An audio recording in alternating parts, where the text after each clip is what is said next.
of esteemed doctors, and I express my gratitude to each one of you for dedicating your time to be with us today. Allow me a moment to introduce our platform Clirnet to you all.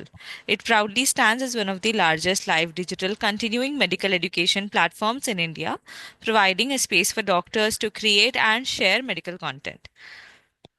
Now, I would like to extend a special welcome to today's distinguished speaker, Dr. Amitav Banerjee, sir, who is a Professor Emeritus in the Department of Community Medicine at Dr. D.Y. Patil Medical College, Pune, India. He brings with him a wealth of academic and public health experience with long standing contributions to medical education and community medicine. The topic of today's session is Epidemiology of Waterborne Diseases. I would like to give you a brief overview of today's topic before we start the session. The epidemiology of waterborne diseases examines the patterns and causes of diseases transmitted through contaminated water. Waterborne diseases such as cholera, typhoid fever, and giardiasis are primarily caused by pathogens including bacteria, viruses, and protozoa. Key components of their epidemiology include transmission routes, which often involve fecal contamination of drinking water sources, and risk factors such as inadequate sanitation, poor hygiene practices, and lack of access to clean water. Surveillance systems play a critical role in identifying outbreaks and monitoring trends, while interventions like water treatment, sanitation improvements, and public education are essential for prevention. So, without any further delay, I would like to hand over this session to Dr. Amitav Banerjee, sir, to share his insights. You may proceed with your talk, sir. Over to you. Thank you, Asya, and it's a pleasure to come on Clirnet platform and share my views. Greetings to the viewers. Today we'll be talking about an important issue which has come just into focus with the new year. As you may be aware, there was an outbreak of waterborne diarrhea, dysentery, and gastroenteritis in Indore, which took more than a dozen lives, followed by outbreak of typhoid in Gujarat. So we will be discussing the background and what are the causes and where we are failing, because this is not a recent phenomena. It got the media attention all right during the new year, but certainly it is a ongoing problem. I will try to illustrate that with proper data. So this would be the scope of the presentation. Background of the recent waterborne outbreaks. It's an ongoing thing. Sometimes it comes to light and the media picks up, becomes a political issue, and then everything is forgotten. Then I will be illustrating the similar phenomena in past outbreaks. I have had personal experience 2 decades ago, and it's unfortunate that in the 2 decades we have not made much progress. We are standing at the same place. And why things have not changed for the better. I'll try to focus on that and some endemic waterborne disease and the transmission dynamics. There are many pathogens, many bacteria, viruses, protozoa, even some worm infestations. But the transmission is similar. So if we have safe water, with one go, we can take care of many of these endemic diseases. And how people can participate in monitoring and surveillance of drinking water quality. This is something which not much focus has been given on that. So I'll be trying to present this idea of community participation, actually monitoring and surveillance of drinking water quality. So this, you may have seen these headlines. Indian families grieve deaths caused by contaminated tap water in the first week of January, and this was in Indore. And ironically, this was the city which got the best cleanest city award 8 times in a row. I mean, this unfortunate. It must be happening in many cities if it's happening in Indore, but sometimes when there is a cluster, it comes to light. Then followed by Bengaluru, Gandhinagar, they reel under water contamination crisis after Indore within a couple of weeks, and typhoid and other diseases. Almost 100 cases of typhoid was identified in Gandhinagar. So this is because Indore, the media projected it, And when you found, the same thing was found in Gandhinagar. So if you search, you will find waterborne outbreaks. It's an ongoing thing. Then last year, somewhere in January, we started with a large number of cases of Guillain-Barré syndrome in Pune. I mean, I could not find such a large series, 225 cases and almost a dozen deaths, more than a dozen deaths from Guillain-Barré syndrome. It's a serious condition, and they tried to, and it was also associated to be related to contaminated drinking water and infection with Campylobacter jejuni, which has been associated with Guillain-Barré syndrome. Guillain-Barré syndrome is an autoimmune disease. There can be many causes. Any allergens, any immune triggers can cause Guillain-Barré syndrome. In this case, since there was a clustering at one place, particular water was coming from one source. So they suspected it to be Campylobacter jejuni, but such a large series has never been reported. So after these events, particularly this after this Indore and Gandhinagar incidences, there were some statements by experts in public health engineering experts that the problem in our country is that, I mean, in many countries, I mean, water has to be supplied piped water up to the tap from the filtration plant, from the source, it goes to the filtration plant, and they run underground, and the pipes are not replaced for decades, and there are sometimes leakages. Sometimes people break the pipes to uh, divert the water. There are some unauthorized connections. So all can give rise to leaks, aging infrastructure, poor quality installation, and repairing this failure is not difficult anymore. Identifying and repairing this is not difficult, but not much attention is given to that. On the roads, we have potholes. Under the roads, we have pipes which may be leaking, and both cause danger due to potholes and poor roads. We have the worst traffic accidents deaths rates in the world. Similarly, we are having below the road, due to leaking water pipelines, we are having highest number of outbreaks in the world. So how we have we have monitoring can be done with modern methods now. If there are any leaks, or if there is any water collection leaks, people can also report. Then there's another expert, why intermittent supply increases contamination risk. Because when the water is not there, there is a vacuum. Water is not continuous, and that vacuum sucks in the neighboring contaminants, some sewage contamination, some other dirt, or some pathogens. So continuous water flow can protect, but unfortunately there is water shortage. And the science of safe water is very clear. I mean, we will just explain how water is treated and how there is a provision to take care of contamination in the distribution channels. So by chlorination. And if the chlorine is present, one can assume the water is fit for drinking. Simple test can be done. And why Indore got it wrong and how citizens can stay safe. This would be discussing.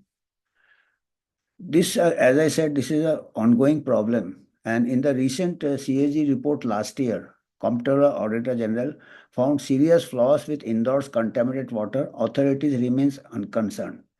This is not a glamorous thing. You make tall statues, tall buildings, tall flyovers. There is a lot of glamour in it.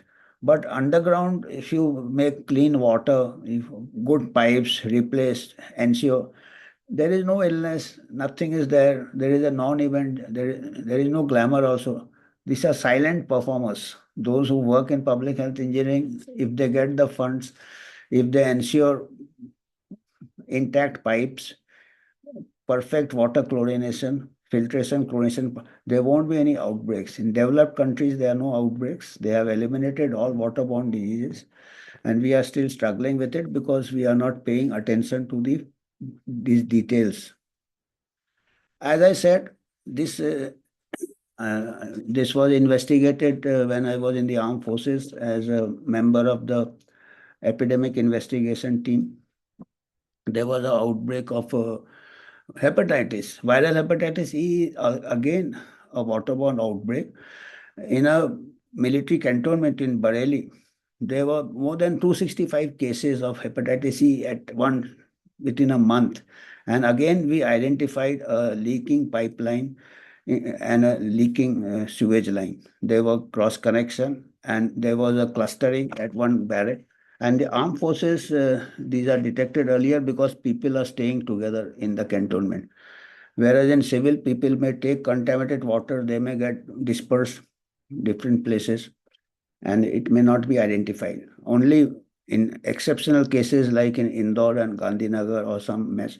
And initial of the authorities, I have seen public health authorities, even they try to play it down and that also as a cause for this ongoing. So this was almost two decades back. And in the same period, we investigated a typhoid outbreak, more than 100 cases, and there was unfortunately one death of a young soldier. Again, this was traced to a leaking pipeline, and we could confirm it typhoid by culture, blood culture. Sorry. So this means that typhoid carriers are in the population because typhoid is transmitted by water, by food, and the reservoir, the source is kept in the population by the carriers. Those after getting an infection, they may get clinical cure, but they may keep excreting the typhoid bacillus.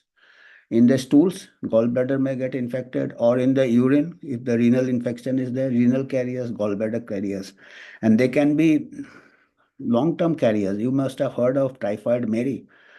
So this, if this carrier rate also has to be treated.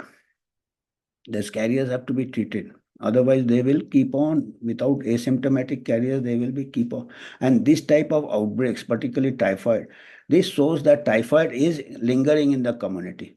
Because in Western countries, even if there are some imported cases, it doesn't trigger an outbreak. Because even if there is an occasional leak in the pipeline, if there are no cases, no carriers, it will not transmit to others. But whenever in a population like our country, where we have neglected hygiene sanitation since decades, it acts like a matchstick to light the fire because it is lingering in the community. Then burden globally, waterborne diarrhea is a leading among that cause mortality and morbidity, killing more than 1.8 million people and 4 billion cases of illness annually. So it's a major cause, and most of them are in countries of Africa, Asia, and Latin America. Poor sanitation, inadequate safe drinking, poor hygiene, major attributable factors. So these are well known. That's why it's mentioned. The science is well known, and it can be prevented by basic care for safe water, safe pipelines, and environmental sanitation. These are the different diseases. Most of them have the same waterborne. It is transmitted in the same manner. Like if you have found typhoid, you wait for 2 months, you may get viral hepatitis E also because the incubation period is 2 months of viral hepatitis E. Typhoid, it is 10, 12 days. So within 10, 12 days, if there's a typhoid outbreak, people might have been exposed to hepatitis E from the same source. Cholera and all, maybe 3, 4 days. There were few cases identified in Indore. They did not give a detailed report, but few cases have been identified at Indore, cholera. Fortunately, nowadays we don't have that classical cholera. Then bacillus dysentery can be quite, it has got an epidemic potential, shigellosis. There is blood and all that. Amoebic dysentery, again, there are a lot of carriers. The amoebic cyst may be carried in the stools. Cholera, as I said, luckily we don't have the classical variety. Otherwise, it was a major cause of pandemics. Typhoid, we are having a major problem. And typhoid, the mortality even with treatment is more than 1%. Without treatment, it can be 10 to 20% typhoid. And blood culture is the definitive diagnosis. Giardiasis is again like amoebiasis. Salmonella is very common, food poisoning. It can also become very severe. We have identified outbreaks. Campylobacter in Pune, they suspected, which have even led to the autoimmune Guillain-Barré syndrome. Rotavirus diarrhea in children, it is in children. We have got a vaccine for that, but how, it doesn't make any impact because there are many pathogens for diarrhea. You cannot have vaccines for so many pathogens one by one. The best way is to have the common factors, which is the hygiene, sanitation, and the safe drinking water. It will take care of all diarrheas. Rotavirus vaccine efficacy is also gone down less than 50%. And just one diarrhea, if you control there are any other diarrheas also. E. coli, then hepatitis A and E are waterborne. Hepatitis A occurs in children. Mostly it is very mild, and by the time they are 10 years old, 90% must have acquired hepatitis A and recovered and with immunity. So usually outbreaks of hepatitis A are not noted. Most of the waterborne outbreaks of hepatitis E in young adults. And it's not known why it, because both are got the same transmission, same epidemiology, but hepatitis A gives perhaps longer immunity than hepatitis E. Then leptospirosis is exposure to dirty water, wading through water post rains. And then, of course, poliomyelitis is also waterborne. So there are many, and some others may be also there, other viruses. These are the main ones. So these epidemiological triad, as you know, the agent factors are multiple agents, but the environment is same, all waterborne. So if you take care of the environment, if you take care on hygiene, sanitation, take care of the pipelines, take care of the chlorination plants, you can control all of them. Host is host resistance like hepatitis A. Some it gives lifelong immunity after childhood exposure. Then again, undernourished child, we lose 1,000 children a day from diarrhea because of malnourishment. Malnourished child, poor host factors, malnourished child, and awareness about say ORS, rehydration, and there are many other factors. Typhoid may immunization does help. Typhoid vaccine. Armed forces, we had typhoid vaccine, and now also we have. But in between, there was an interruption. The outbreak which I had mentioned in 2002 was when there was a temporary uh, uh, interruption in the vaccination of the soldiers and the recruits because there was a interruption of supply because the public sector closed down, and then we did not have the vaccines for the armed forces, and there were typhoid outbreak occurred. So that means that it does control, but the long term solution is safe water. As I said, you can't have vaccines for each pathogen. So transmission is contaminated drinking water, F fluids or contaminated drinks, water, poor hand washing habits, flies, field contamination of soil and crop, feces, main is the fecal contamination, then food, consuming contaminated produce or undercooked items. So we have to have a water for all actually, and safe water for all. We cannot say that we have got a household filter, we have got a bottled water, so we are, that is the first reaction ki we are safe. You go to, you are ordering food from outside. It's become very common. You don't know how the food handlers are having access to safe water or not. They may be carriers of typhoid, they may be carriers of other pathogens. And if they do not have hand washing in a contaminated water, they are washing their hands, they are preparing the food. You're getting the exposure through food. You feel you get a false sense of complacency. You are filtered and all that. These are all marketing strategies. Let there be outbreaks so people buy more filters, people buy more bottled water. That is failure of public health. That is individual level preventive medicine. But public health and preventive medicine are different things. Public health means everybody is protected. Nobody is safe till everyone is safe. It was used in the vaccine context, but it is more important in the water context. because you are exposed. You may drink one glass of safe water from a bottled water or a filter, but you are throughout the day you are exposed to food and other items. You are moving out, you are going to a restaurant.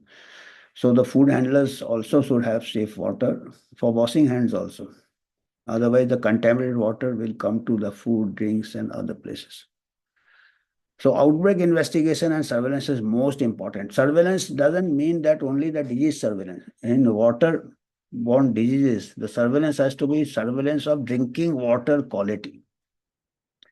There should be a continuous team, continuous mechanism, and I think here we have failed. That's why we have not eliminated this. Nobody gives any focus on this. Everybody is going for the, as Indians, we just take care of our own health. Forget we litter outside. So similarly, we think if we have got a safe water, we are safe, we are not safe.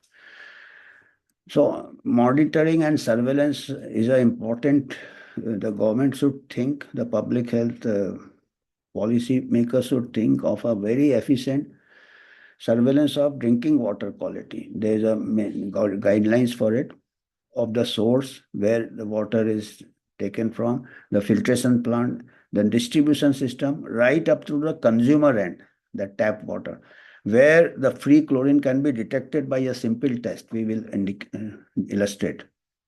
So even a user can see if the free chlorine is there, you are safe because the chlorine kills all the pathogens.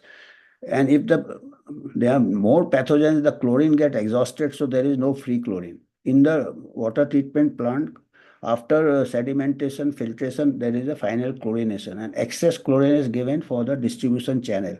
That is called residual chlorine for subsequent contamination. So if the residual chlorine is there, it takes care of minor leaks and other things. And if it gets overwhelmed, then free chlorine disappears at the tap water consumer end. So a consumer can test the water with a simple reagent to see if there is a chlorine. He can be convinced that the water is safe. Very simple. So this, I think one can think of that, that using the consumer, using the population, using some volunteers. Large country, it can be difficult. They may be not adequate inspectors for monitoring surveillance, but they can be some sort of a SOS line. Like if you don't get electricity in the house, you can ring up the electric. So similarly, if you don't get free chlorine, each consumer can be told that there is a helpline, so that it helps the authorities to rectify the problem before there are outbreaks.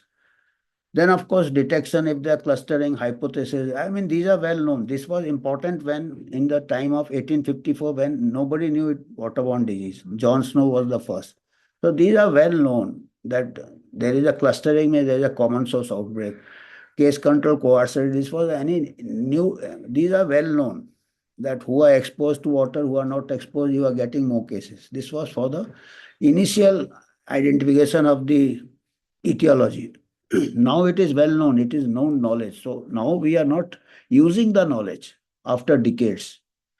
Then testing water samples for specific pathogens. These are for pathogens. These can be sewage. What are the pathogens there? They did it very energetically during the COVID. कि COVID का mutant देख रहा है. अरे daily हमारे यहाँ typhoid हो रहा है, ये हो रहा है, वो देखो भाई. So we always go for things which the Western does, because Westerns can afford to do all those exotic viruses, and because they have controlled these endemic problems. We are neglecting our endemic diseases. That we get typhoid outbreak means we have not eliminated typhoid. It's in the community and vaccine is there. We never talk of typhoid vaccine. We talk of other vaccines which we don't know how efficacious they are. Then, of course, primary prevention, water treatment, chlorination, filtration, improved sanitation, latrine, sewage, because both are linked. Poor sewage disposal, also contamination of water. Then sometimes they use the farming sewage where improperly treated sewage waste in farming. So that also can be a source. Promoting hand washing with soap and water, particularly for food handlers. Immunization, vaccines, the most effective is typhoid. Rotavirus, less than 50%. Cholera have been tried many times during outbreaks. It has very little impact. Typhoid vaccine is effective. Unfortunately, nobody is talking about it above 2 years of age. How people can participate. Here I want to stress, because people can participate. This is a failure of public health, water filter. But we have to, this is from my house only, because I know ki I can't trust the water, because there are outbreaks. There are, yeah, I have to buy a filter. And but this is a failure of public health. This may be a success of preventive medicine, success of marketing.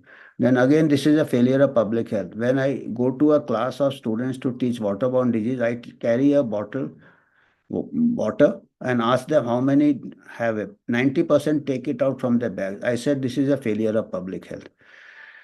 We should have water which is drinkable. You may have gone abroad.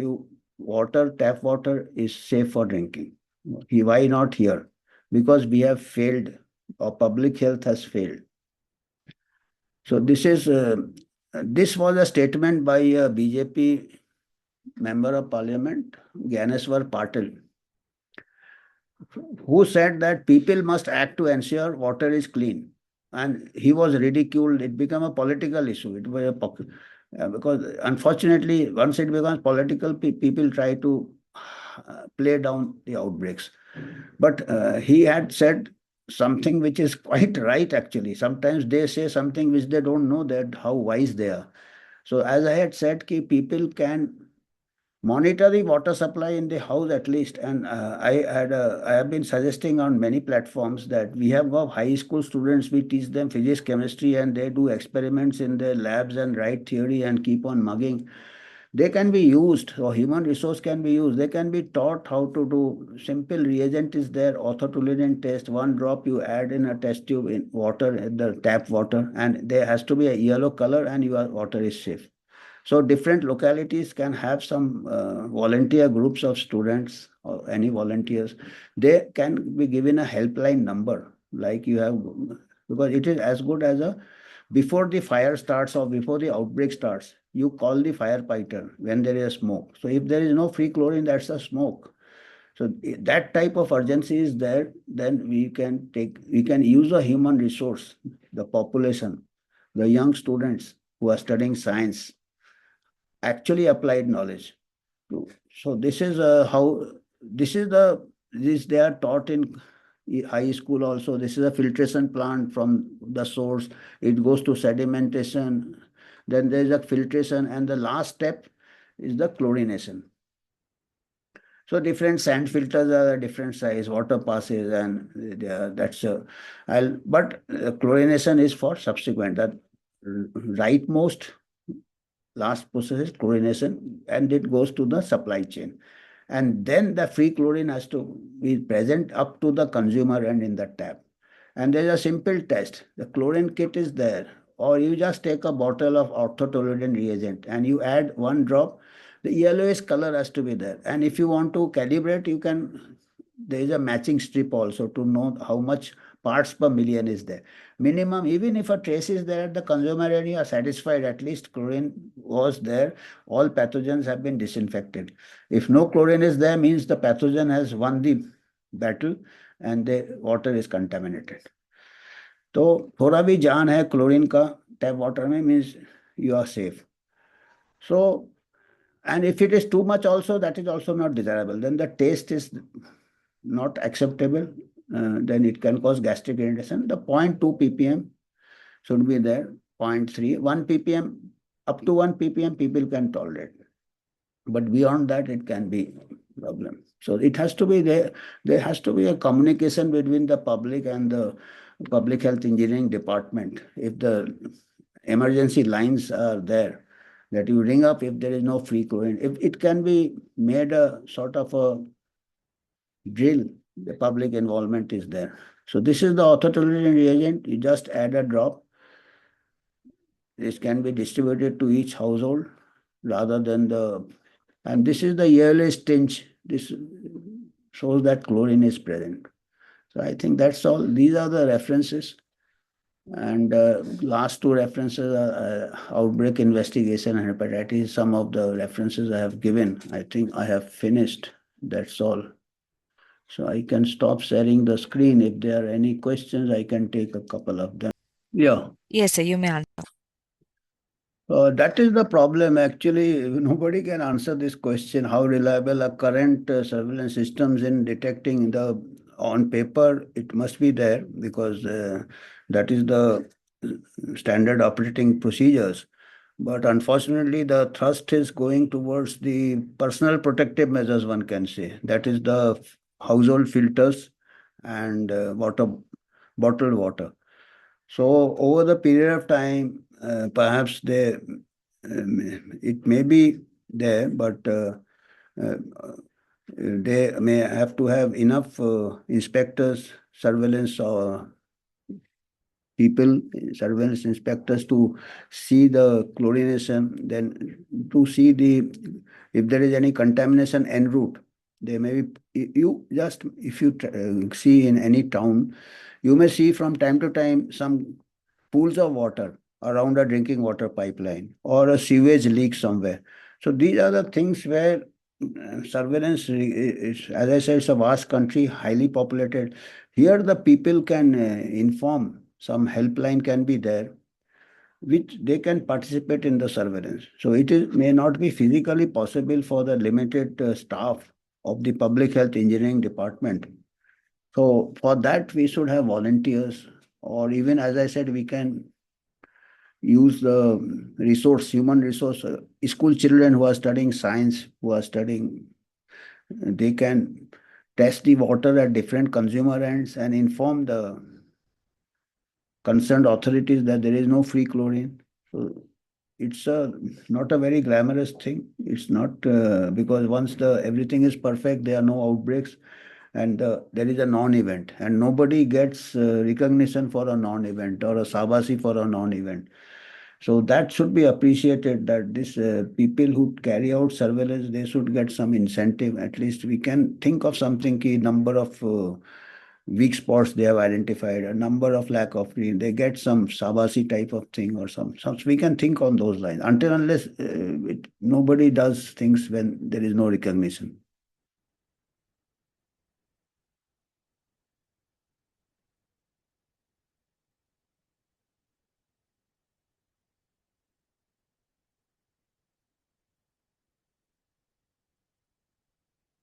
Contribute, this is the most important. Particularly, we have got asymptomatic carriers in, say, typhoid food handlers can, and we don't have any system of vaccinating the food handlers. We don't have any system. We had in the armed forces, in the cantonments, but here we don't have in the civil population. Then there are asymptomatic carriers in amoebiasis, asymptomatic carriers in many worm infestations. So they are there. Polio also, and there are many. So and they keep the infection alive.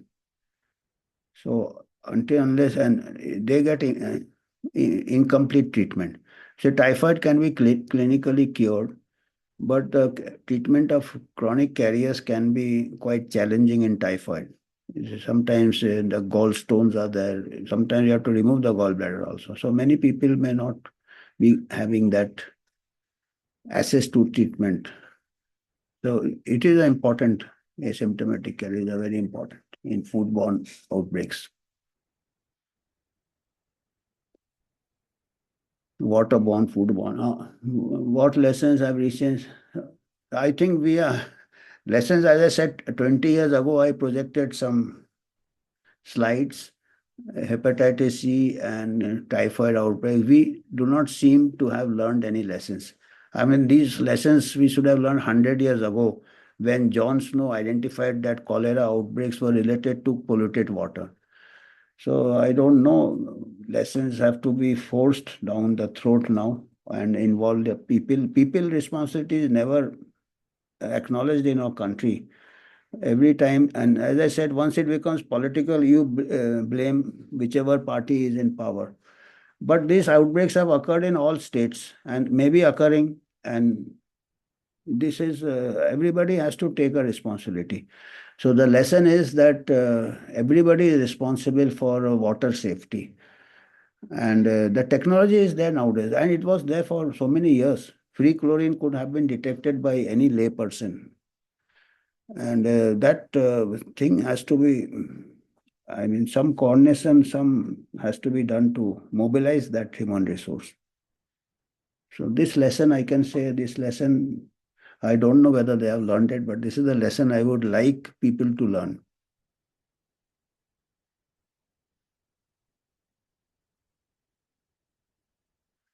Cholera, as I said, cholera vaccine is not very effective. But a typhoid vaccine can, and but I would also stress that typhoid vaccine can only be a stopgap measure because it will prevent typhoid. But what about other waterborne disease?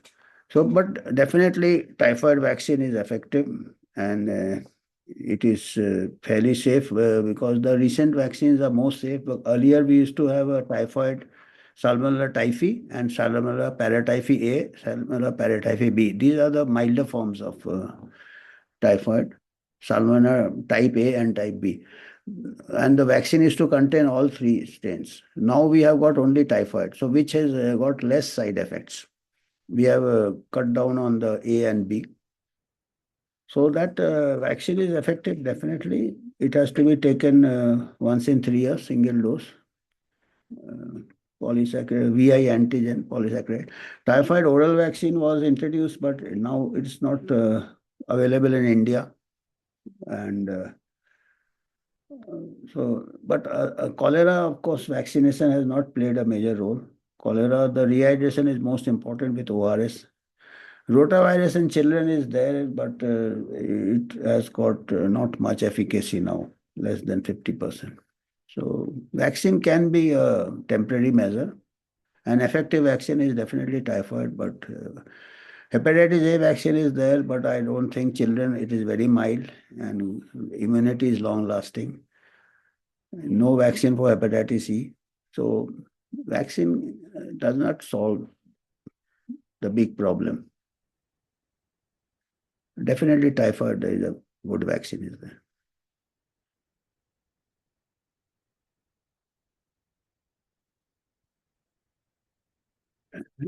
Epidemiological indicators can be preventive also. As I said, they should be regular, first of all, testing of free chlorine at different sites, consumer ends. Secondly, there should be periodically bacteriological examination of water. And not only bacteriological, we have not discussed, there are now a lot of chemical pollutants also, arsenic, lead, mercury. So this also requires, this should also come in waterborne disease, but we have not discussed today, but they can harm in the long run. So we should have a chemical testing of water, chemical surveillance, biological surveillance, like coliform count, and of course free chlorine. And that we should be having there in all the water treatment plants, public health engineering department, public health department, and then of course the indicators of waterborne diseases, trends of typhoid, trends of hepatitis E, other waterborne diseases. So all this should be continuously monitored, and they should be in the public domain. So the people like when we had this COVID pandemic, everything was there 24 hours. Why don't we have it for our own endemic diseases? Health notification, and so that people also know and people can also participate. So they are there in theory, but it has to be in practice also.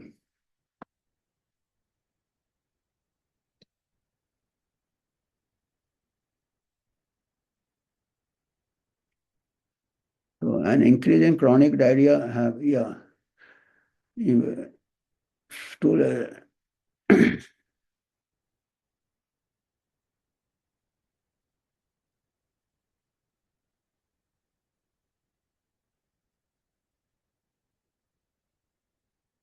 so this particularly this came to prominence during the HIV/AIDS pandemic and HIV/AIDS. So they have got number of opportunistic infections. So this is one of them in immunocompromised patients. So definitely those who are immunocompromised, maybe HIV, maybe AIDS patient, HIV patients, or even patients with on chemotherapy, they are also immunocompromised. Patients on steroids. So there has to be extra cautious.